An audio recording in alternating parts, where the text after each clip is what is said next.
Dans ta recette, il y a beaucoup de produits de saison. Le panais, ces fameux légumes oubliés qu'on aime bien découvrir ici dans cette intersaison, c'est toujours un grand plaisir. Il y a quoi? Il y a du cèpe, il y a effectivement une compote de coin. Voilà.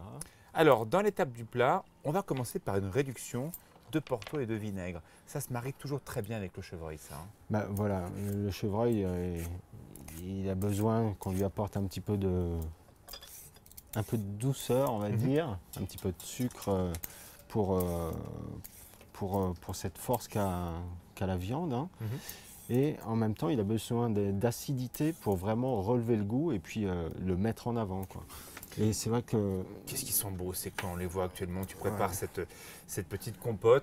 L'objectif, c'est quoi? C'est pas trop la sucrer. On va retrouver la sucrosité plutôt dans le vinaigre balsamique. Voilà, on va même pas la sucrer du tout, hein. On va simplement faire Pas un revenir sirop que notre tu coin, fais, hein. Ouais, j'ai bien compris. notre coin là, avec du beurre. Pour toi, c'est un vrai plaisir d'avoir remis à l'honneur ces légumes qui étaient oubliés. On en parlait beaucoup pendant la guerre et maintenant c'est très à la mode chez les chefs jeunes comme toi. Bah, disons que oui, on en parle encore comme légumes oubliés.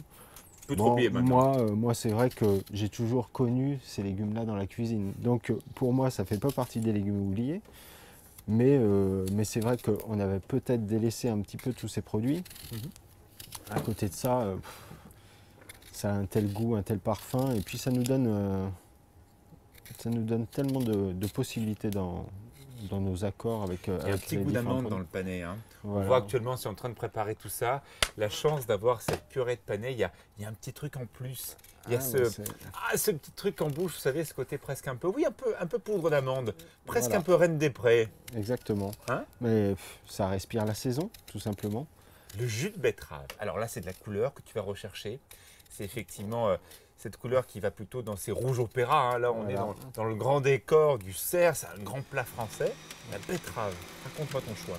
La betterave, moi j'adore ce légume. La betterave, ça va apporter déjà la rondeur à notre sauce, ce sucre que l'on n'aura pas apporté d'une autre façon.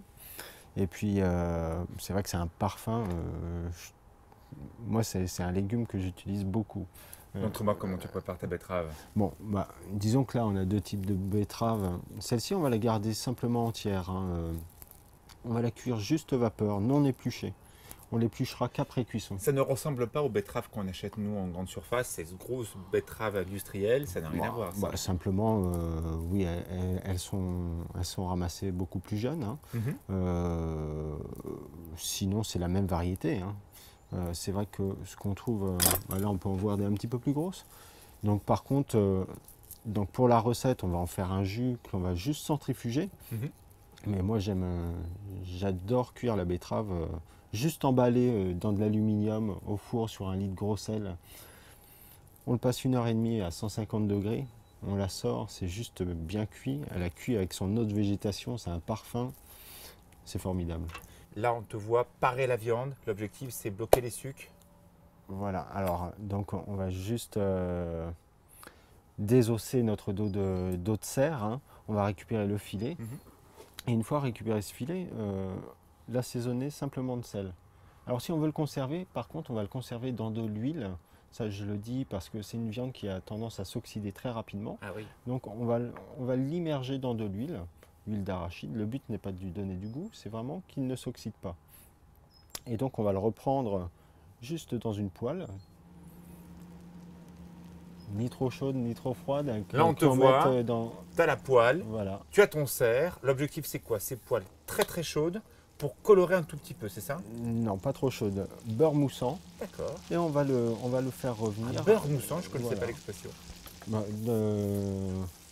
Oui, cette étape où le beurre mousse légèrement. Ouais. Et donc on va mettre.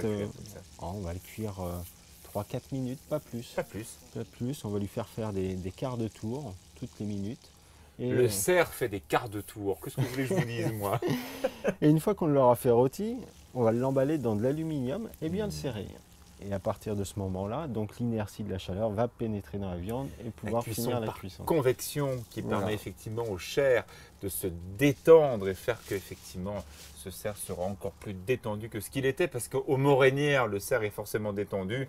Il gambade, t'en vois ici, j'imagine, des cerfs. On en voit passer de temps en temps. Ouais. Ouais, correspond bien. il y a beaucoup de gros gibier ici. On est presque à la fin de la recette. Une opération importante, laquer le cerf, ça veut dire quoi? Laqué, c'est-à-dire que notre réduction donc, de Porto balsamique, Ce qu'on a fait tout à l'heure au début de Voilà. la recette. on va ajouter notre jus de betterave. On va le lier légèrement hein, pour lui donner un petit peu de texture. Un peu de Parce matière. que si on le fait entièrement réduire, on va se retrouver avec trop de sucre, plus suffisamment d'acidité. Donc, juste trouver le bon équilibre au niveau On de le la laque réduction. comme un canard laqué, c'est la même chose. Exactement. D'accord. On va le repasser juste au four, histoire d'assécher en surface. Et on va l'arroser avec cette sauce. Quelques chutes de truffes que l'on va utiliser pour le dressage. Les amis, je ne sais pas si vous vous rendez compte, cette truffe-là, elle est d'ici. Voilà. C'est incroyable ça. Qui pouvait croire qu'il y avait de la truffe avec une... Oh, Ouais, ouais, ouais. On a un ramasseur là qui habite juste de l'autre côté du Rhône là et qui possède ses truffières et puis qui ramasse aussi un petit peu dans le coin. diamant noir, franchement. Ouais. Mais c'est vrai que c'est une vieille histoire puisqu'ici le propriétaire de cette bâtisse qui a construit cette bâtisse possédait des palaces à Aix-les-Bains et donc ramassait les truffes ici, cultivait les vignes pour produire le vin pour ses palaces. Et donc ça a toujours été un lieu où on trouvait beaucoup de truffes. Il y a tout, il n'y a plus qu'à dresser.